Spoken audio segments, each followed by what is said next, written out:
Dari, good evening. Hello, and the first thing to note is that this is the first video from our new cave in England. So, as you know, Marcus and Agatha have successfully moved, and rather sadly moved, from Switzerland back to England after a break of about 15, 16 years, something like that. Anyway, we're back in England. This is the new garage, first time on camera, and I'm so excited that I've been reading in the cycling press that the new 11-speed group set from Shimano, the R7000, which is the 105 group set, has the ability, you can order a special cassette which allows you to mount the 11-speed cassette on a 10-speed bicycle wheel. Now, let's explain what's happening in front of you. This is a 11-speed wheel with an 11-speed spline and 11-speed cassette. And the height of this cassette is slightly higher than a 10-speed cassette. And this is a 10-speed wheel with an 11-speed cassette mounted on it, and this is where the brilliant idea is going to come in. Hello, by the way. So the brilliant idea is the following. The 10-speed cassette, which I shall remove here. So this is 11-speed cassette on a 10-speed spline. There's the spline.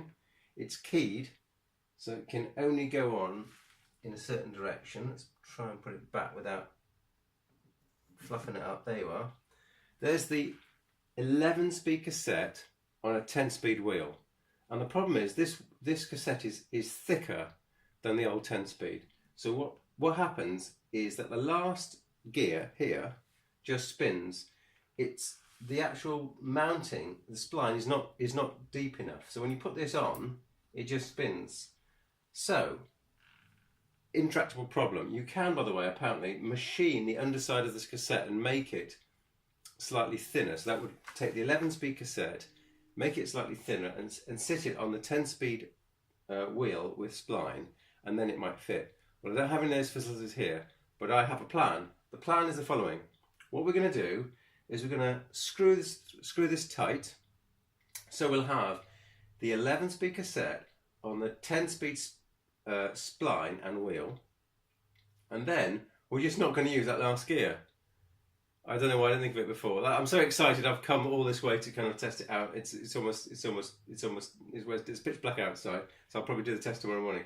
So the plan is to tighten this up, put it on the R8000 bike, so that's an 11-speed bike, and then adjust the rear derailleur so that the rear derailleur cannot shift down to this gear. So I'll end up with, if this test works, I'll be able to shift all these gears, but I won't be able to shift this last gear. I think that's an 11.